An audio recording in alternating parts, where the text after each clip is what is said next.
We have now learned the operation named Midnight Hammer. Yeah. Remarkable details in the operation as the world watched B-2 stealth bombers fly west towards Hawaii and Guam. 7 B-2 bombers, 2 crew members each, refueling, flying east, delivering their targets, hitting their targets, 14 total bombs under total stealth. Not a single shot fired, says Chairman of the Joint Chiefs Dan Kane, saying that no missiles were launched, no shots fired at our mission, no Iranian planes got airborne. They simply didn't see it. I want to bring back the special report anchor and our executive editor, Bret Baier. Bret, it's remarkable, these details, to learn that we literally got in and out without really being detected, hit all targets. It just strikes you at really the dominance. We heard from Secretary Hegseth, the unmatched capability of the American military, but boy,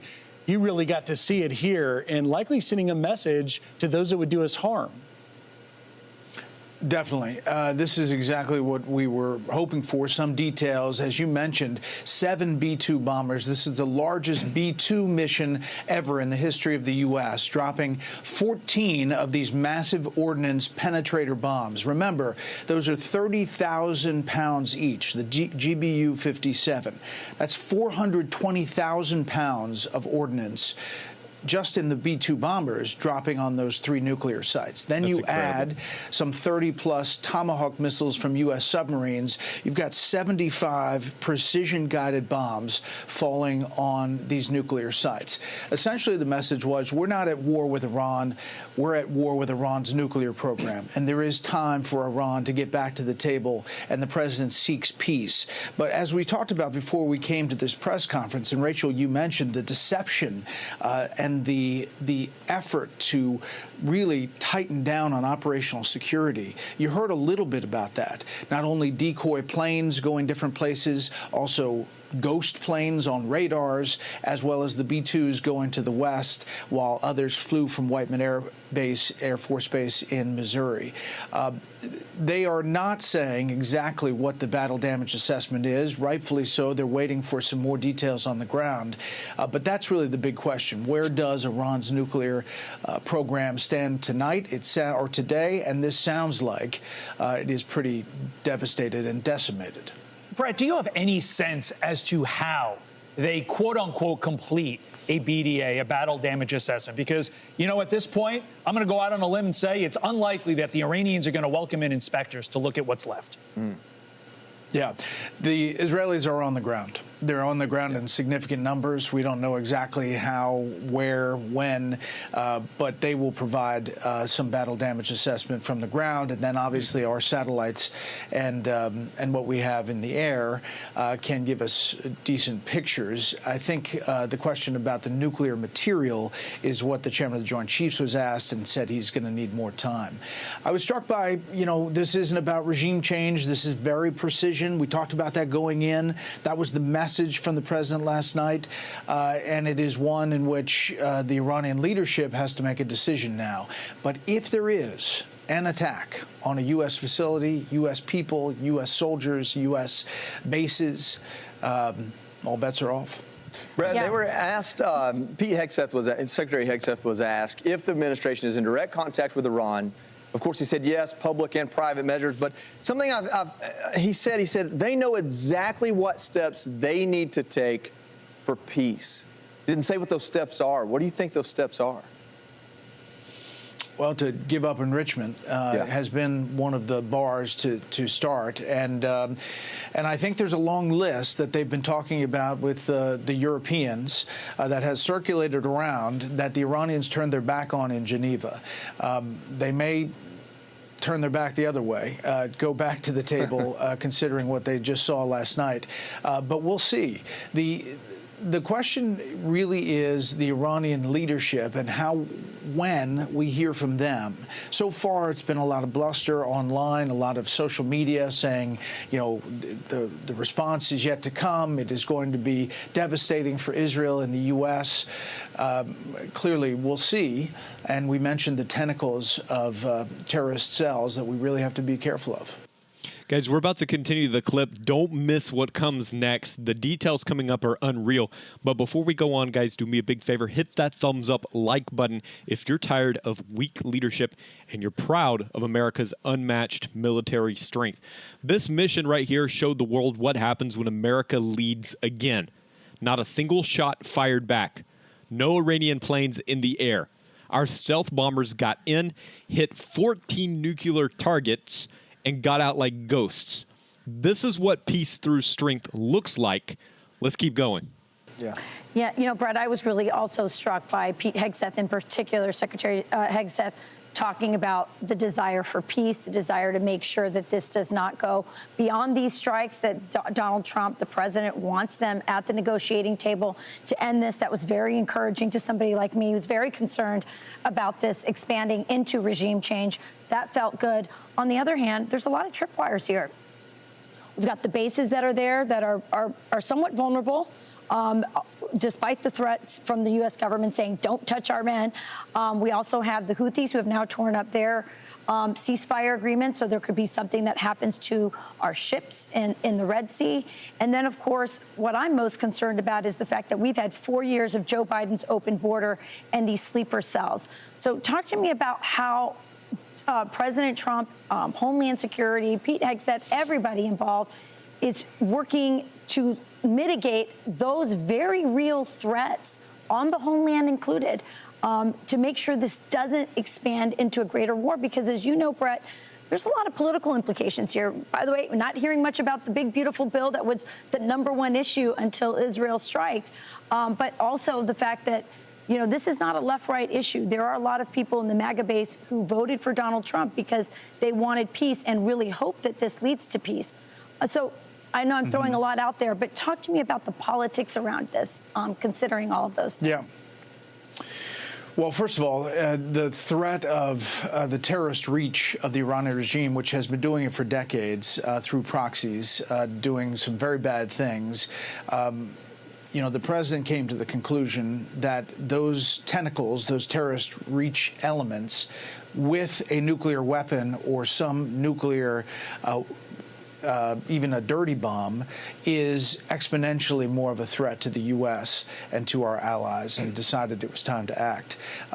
If you're worried about, you know, the retaliation, imagine the retaliation with Iran with a nuclear bomb. Let's just put that aside. Yeah. There is a higher state of alert. The FBI, the Homeland Security, individual cities have been on higher states of alert since this all happened over the past week or so, but now they'll be even more so. And the amount of strength, military strength we have in the region suggests they're going to do a lot to try to protect those bases directly beyond what is normally done. Okay, guys, we're going to go back to the footage. Don't miss what Bret Baier reveals next. And guys, if you haven't already, make sure to subscribe to the channel. We're not here to repeat the narrative that the leftist liberal media keeps putting out there, but we're here to expose the truth. Israel may have been boots on the ground, but guys, don't make any mistakes. This was America that was leading the charge. Stealth, precision, total dominance. Guys, subscribe so you don't miss the next video. Let's get back into it. As for the politics of this, you know, you're right. There is no left and right. There are Republicans who say it's not constitutional, who say that there should be Congress should weigh in. However, you have Democrats who say this is the right move and it protects the homeland. I think there's going to be a lot of vocal voices. The question is next steps. And right now, the president's signaling that this is a very limited operation unless Iran acts to get us in. Israel's not going to convince the U.S. to do anything more than we're saying we're going to do.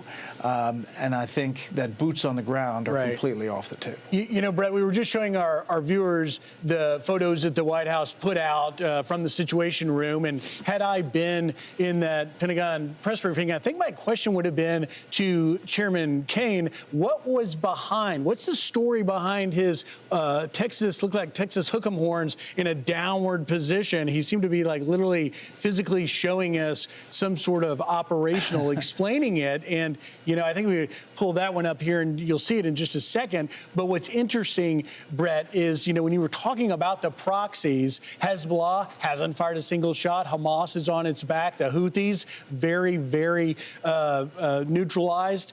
You wonder if they're taking in some of this and listening, perhaps particularly, there's the shot. That one right there. He's talking about an operation which has once again shown American dominance globally at a time when there wasn't the deterrence of the last administration. Now, obviously, American deterrence appears to be back. You've got to think the proxies are paying very close attention to this.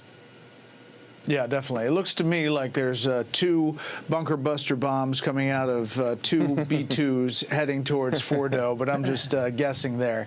Yeah. And by the way, as far as asking those questions in the briefing, it does bring me back to those days of being in that front row. And there are still some guys there that are there from the time that I was there. They're a little bit grayer, but they are very knowledgeable about the U.S. military as they ask those questions. Okay, guys, more from this clip is coming, but what they say next is critical. But do me a favor, guys, while you're watching, I want to hear from you. Drop a comment down below, guys, and let me know what you think. Was this the right move for the United States? Should we have been more aggressive? Was this the line? Because the media is already moving on, and they're really trying to trash Trump and everything. But understand that this was the biggest stealth strike in U.S. history. That deserves your voice. Let's keep it going, guys. I think, yeah, you have to watch not only the Iranian leadership, but what you hear from Hezbollah, which, by the way, so far has been very quiet since the pager walkie-talkie attack by Israel. Their leadership hasn't piped up at all. Hamas, there are really not a lot of leaders. They're in hiding. And the Houthis in Yemen have really taken it on the chin. Their leadership just taken out. The Israelis took out a meeting just last week. Of the Houthi leadership. So we'll see. They're not impotent. They have a response, Iran does. And that's what the U.S. has to watch very closely. Bret, to build on Griff's question here, beyond the rebel groups, there was one line in there. Pete Hegseth said it exactly like this, showing the world that American deterrence is back. Griff alluded to that. I hear that, and I think beyond those rebel groups, to the question I asked you before we got into the press conference, to me, that's sending a message to Russia, that's sending a message to North Korea, and just like firing missiles at Syria during dessert, this sends a message to Xi Jinping that we mean business, we are going to use our might to deter, and you better watch out and not do something stupid. Was that your takeaway? 100%. It reestablishes deterrence for the U.S., a president that is willing to pull the trigger despite political wins in his own party that perhaps are pushing him not to. He is willing to act on the intelligence he gets as well as his gut instinct in his mind to protect the United States. That is his definition of America first, and that sends a message not just to Iran, but to Russia and to China as they encircle Taiwan. It sends a message that the U.S. is willing to act with the best and biggest military in the world. Do we want to get engaged around the world? No. Can we afford to be in 2 wars at the same time? No. But action and reaction to things that are happening, clearly that was a signal around the world. Bret, do we have a clear understanding of whose intel this was based on? Is it Israeli intel, American intel? I know that a lot of Americans are, they trust Donald Trump, President Trump. They absolutely trust Pete Hegseth. But the intel apparatus that was in place before is still there. And this is the intel apparatus that, told us that there was Russia collusion and there was, weapons of mass destruction. And so how can we as Americans know that we're getting the best intel and that it's not biased? Okay, that's a great question, guys. I want you to see what Bret Baier says in response to that. So don't miss what comes next. But real quick, guys, if you believe in what we're doing here on this channel, consider becoming a member. We're not backed by the corporate media. We're just people who care about truth. Guys, I care about military strength, and most of all, I care about putting America first. So join the fight, guys, by becoming a channel member today. Let's finish strong. I totally agree with you asking those questions. And ahead of the Iraq War, we asked a lot of questions, and there were 17 international intelligence agencies that told us that Saddam Hussein had weapons of mass destruction. It wasn't the case. So there are real questions. At the end of that briefing, you heard that reference to Director of National Intelligence Tulsi Gabbard's testimony on Capitol Hill in March, in which she said they are moving forward with their nuclear as far as their material. However, the decision has not been made to move forward with a bomb. Between March and this action today, the president said he's convinced that he's seen intelligence that suggests that they were moving forward and getting closer to the point where he thought it was imminent. That is what the Israeli prime minister says. And now Tulsi Gabbard and others have linked up saying that it was moving forward to the point where it was a threat. You have to trust it until we see it, but that is what they are saying publicly and answering that question. Well, just adding to Rachel's question, which is really such an important question about that, it does appear, unlike Iraq you referenced, that the intelligence this time is at least much clearer insofar as we had this May 31 report out of the IAEA, which is the UN's nuclear watchdog, for the first time breaking in 20 years, saying that Iran was in breach of nuclear non-proliferation treaty, enriching uranium up to 60%. They say this, Brett. They say, quote, the fact that Iran is the only non-nuclear weapon state in the world that is producing and accumulating uranium enriched to 60% remains a matter of serious concern. That's coming at the end of May, and it does track, obviously, we would assume, with our intelligence. Exactly. And so what IAEA essentially was saying was they are enriching past the point of the civilian program. They are enriching uranium. They have the material, but they have not made the decision to move forward with a bomb. So the Iranians are saying we're not going to make a bomb, yet we're stockpiling this weapons-grade material, and tomorrow they could turn and say we want to make a bomb. That was the imminent threat. And the IAEA was public on that. I think there was more intelligence that suggested other things were happening as far as moving components around Iran. Well, Brett, thank you for joining us. Okay, guys, let's be crystal clear here. What we just witnessed wasn't just military brilliance, guys. This was a reintroduction of American dominance on the world stage. After 4 years of weakness, open borders, terrorist proxies gaining power, and Iran ramping up uranium enrichment, President Trump said enough. 7 B-2 bombers, 14 30,000-pound bombs, dozens of Tomahawk missiles, not a single American life lost. Iran's planes didn't even get off the ground. Why? Because they didn't even see us coming, guys. That's deterrence. That's what the world fears. And guys, that right there is what peace is built on. This mission wasn't about politics. It wasn't about a regime change. It was about one thing, guys, and we got to stay focused on that one thing. It was about destroying a nuclear threat before it could destroy us. Now, the left-wing media, they want to shift the focus. They want to downplay it. They want to pretend like it's not a big deal. But you and I know the truth. This right here was a turning point. It was a moment when America reminded the world, we still hold the high ground, guys. And let's not forget what this means back home. Biden's open border policy has already left us vulnerable. Iranian-backed terror cells could already be in this country. But thanks to this operation, they're quiet. The proxies are silent. Hezbollah, no response. Houthis, neutralized. That's the kind of peace that you only get through power. So where do we go from here? Well, really, that depends on us. We need to stay informed. We need to stay bold. We need to stay unapologetic in defending this country's right to act decisively when it's necessary. We need more of this energy, guys, not less. We need more Trump, more peace through strength, more voices that aren't going to back down. So, guys, if you're fired up like I am, just do me a big favor, guys. Hit that thumbs up, like button, subscribe to the channel. Let's build a movement that refuses to be silent. Guys, we're just getting started. God bless America. Let's roll.